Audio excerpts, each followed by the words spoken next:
Let's start with what everybody in the world of women's football is talking about right now, and that, of course, is the upcoming Olympic tournament. For the U.S. women, it starts on Thursday, and that means a showdown with Zambia. That's one of three teams they're going to face in group play, along with Germany and Australia. This, of course, the first tournament for the United States under new manager Emma Hayes, who earlier today spoke with the media in France. I think one of the biggest problems has been that too often we keep talking about what we're going to do in Paris, or what happens when you get to the semis or the finals. I think it's disrespectful to the rest of the world to talk like that. And I think that the game has moved to a point where that isn't the case. It isn't a shoe-in to get somewhere. It has to be earned, and there's no given right when women's football is developed the way it has across the world, that there are top football nations in this tournament, and any given day, any opponent can beat anyone. I do believe that. I don't think shocks in the women's game exist anymore. I think we need to reframe our focus a little bit and have respect for the rest of the world. All right, Ali, so as we mentioned, the U.S. opens Thursday against Zambia, but their last game, their send-off game, was in Washington, D.C. A couple days ago against Costa Rica. Not the final score I think a lot of people would have expected. Finished 0-0, no goals for this U.S. team. You were there. What were your last impressions of this American squad before they left for France? Well, first and foremost, the backing and the support is there because the stadium was full. It was so exciting to see the players in that environment and really get a send-off that they deserve. And so that's first and foremost. And then second, the team, maybe some of us aren't going to be as confident after seeing some of these these send-off games, because maybe the performance wasn't what we've seen in the past, where, maybe they are scoring 3 to 4 goals against a Costa Rican squad. But I do think that there was a game that was challenging in the sense that Costa Rica really sat in. They made it difficult for the U.S. women's national team to break down. And so that's something that I think during this upcoming tournament is going to be, a challenge for the national team, to have that situational awareness that when things don't necessarily go the way that they have planned, who is going to be that player to step up and make sure that they adjust in the moments of the game. But also the goal-scoring opportunities. They were there, they were creating, and they just have to figure out a way to put the ball in the back of the net. So those two things for me are really going to be keys for this tournament in the Olympics, and for them to get out of the group stage, because that is the expectation, is to win. You don't always want to play your best football in these games, of course, and they have a lot of, pressure. But knowing the U.S. women's national team and knowing, the records in the past, they thrive under that pressure. And I know the quality that they possess. So they will perform really well in this first game if their intention and their task at hand is to win the tournament. I think coming off those last two games, not just the Costa Rica game, but the game before that, Mexico, also a game that finished just 1-0 for the United States. Sophia Smith, the goal scorer there. The one maybe obvious on-field concern is who's going to score goals. Are there going to be enough? Is that your main concern when you look at this team ahead of this tournament, or is there something else, bigger picture, that maybe is drawing your eye?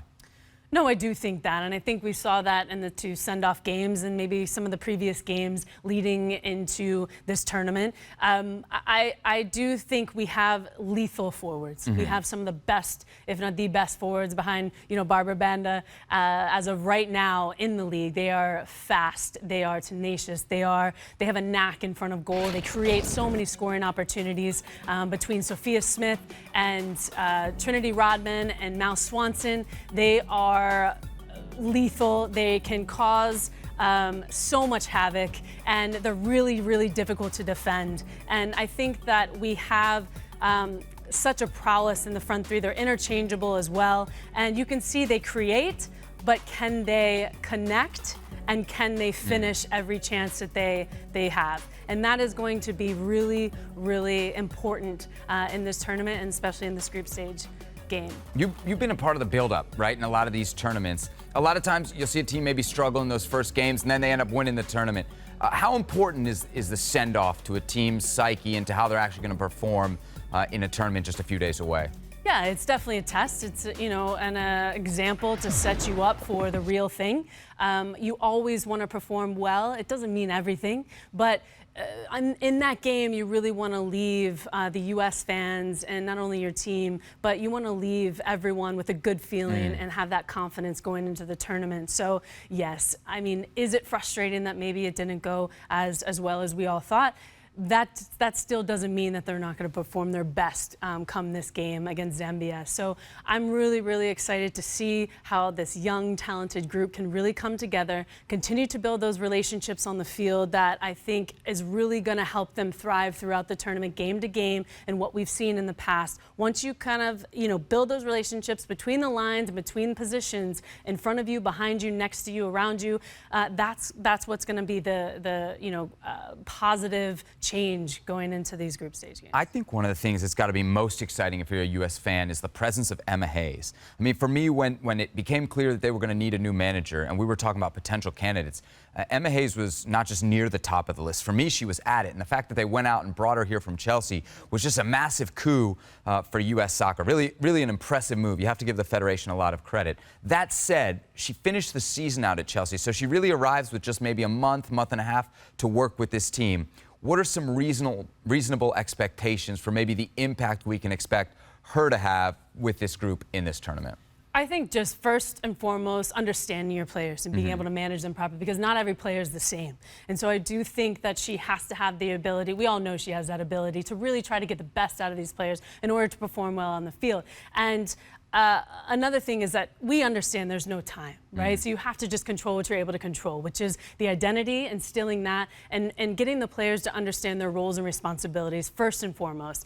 From a leadership position, that is probably one of the most important things. And, understanding your expectation as a player and then knowing how to apply that to training and to games is really important, and that will solve a lot of the issues on the field, going on with building relationships and the quality on the ball and certain characteristics that you have to look out to and how to break down the other team and the opponent. So those things follow suit, but first and foremost, you have to try to get the best out of your players and understand that, and then the roles and responsibilities and expectations of each position and the players themselves are probably the two most important things. One thing that's been interesting about Emma Hayes is kind of the rhetoric that she's put out around this team. It's been very clear she doesn't want this team, or really people in the United States, talking about them as overwhelming favorites in the women's game anymore. It's really about how the rest of the world has not only caught up, but perhaps surpassed this United States team. So with that in mind, I think it's very interesting that the United States is still the odds makers' favorite to win gold in France. I mean, that's effectively shocking for me based on what we saw at the last World Cup. Do you agree with the odds makers? I mean, we are always going to be one of the favorites. I think that's just inevitable, just from the record that we have and the ability and the quality that, the USA possesses within the squad. I think, we have such a great pool of quality players. So that is inevitable. I mean, over the years, that has proven to be the case. And so, yes, I do agree that we can be favorites to win, and that is the expectation always with the national team. No matter what tournament we're in, no matter what game we're in, that is, the expectation is to win. But, you have the likes of Spain, you have Brazil, you have Japan, you have even Germany in our group, and then Australia, who had a brilliant World Cup last summer in their own country. So, these are other teams that are really going to compete, and they're rolling their sleeves up and ready to get after it, knowing that, there is a possible chance that the U.S. Could be broken down and could, suffer a loss in this tournament. I'm looking at the teams that, have a good chance or a realistic chance of maybe winning a medal. Germany, France, Japan, Canada, Brazil. There's some really good teams in this tournament. But for me, the gold medal favorite would not be the United States. For me, it would be Spain. You agree with that? I agree with that. Just purely off of the performances that they've recently had, and then their World Cup performance. I mean, it was very consistent. They have quality. They have skillful players. They're talented, and they just play this possession football that we haven't seen in a very long time, and they do it so well, even under pressure. It's just ticky-tacky football. And you also, see them play rondos, basically building out of the back around teams. And so they've played brilliant, and it is definitely a team and, an identity that you want to emulate with any other, team that is performing at the Olympics. So I'm very excited to see Spain. They're going to continue the success and kind of have that motivation moving into the Olympics that they had at the World Cup. I'm thinking back to the last Olympics. The United States only won 2 of 6 games, but did end up winning a bronze. Let's say they win more than 2 games this time around, but end up not winning gold or silver, maybe winning a bronze. A couple months into the Emma Hayes tenure, would you view that as a success? It's such a high bar with this team. I think that's the tough part, right? Is always in the past, this bar for success has been win, and anything else is kind of a failure. That seems really unfair at this point, though, doesn't it? Yeah, because of the quality of other national teams and them catching up to, the United States. And what we've seen in the past, obviously, the U.S. has always been, just the game changers and the trailblazers and, setting the example very high and the standards very high and everything that, they do. And so it would be a shock to everyone, but maybe because of this transition and maybe because Emma Hayes hasn't had that much time, I don't want to make excuses, because I do think the U.S. does have quality even without leaning on the coach all the time, because the coach doesn't play. The players play, and they have to perform, and they have to show up for themselves, and they have to want to win. So first and foremost, I think just even having the coach there, no matter what, the team's goal individually and collectively is to win. So yes, would it be shocking? It wouldn't be a failure, because they do go to the tournament and they bring home a medal, and then you continue to build off of what has already been planned with Emma. And it's not going to be an easy path. I mean, right away you can look at the group and say this is going to be very difficult. You got Germany, you got Australia, but you got to start with Zambia, a team that maybe doesn't have a lot of history in women's football. But you look at their roster, and if you watch the National Women's Soccer League, you know they got some real high-end talent. Barbara Banda has been lighting up the NWSL. Rachel Kundananji has joined the league this year as well. Another excellent player.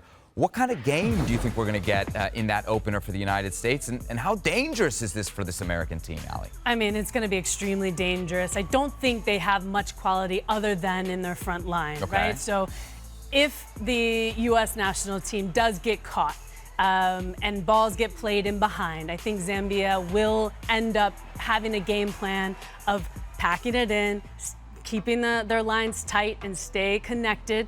And then once they get an opportunity to play balls in behind and catch U.S., sleeping, so to speak, I think that is the moment where you're going to see Barbara and Rachel kind of come to life, because that is really what they have. And their front line is unbelievable. Banda is probably the best forward in the world right now. She has scored 53 goals in 60 international appearances. You can expect a lot of quality from her. And then having Grace back in will provide some balance. But I know the defense is a little shaky, and also the goalkeeper has been caught out a few times in recent games.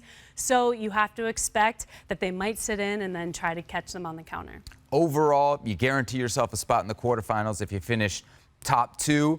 If you finish 3rd, there's a chance you could get in, depending on goal difference, some of the tiebreakers, et cetera, et cetera.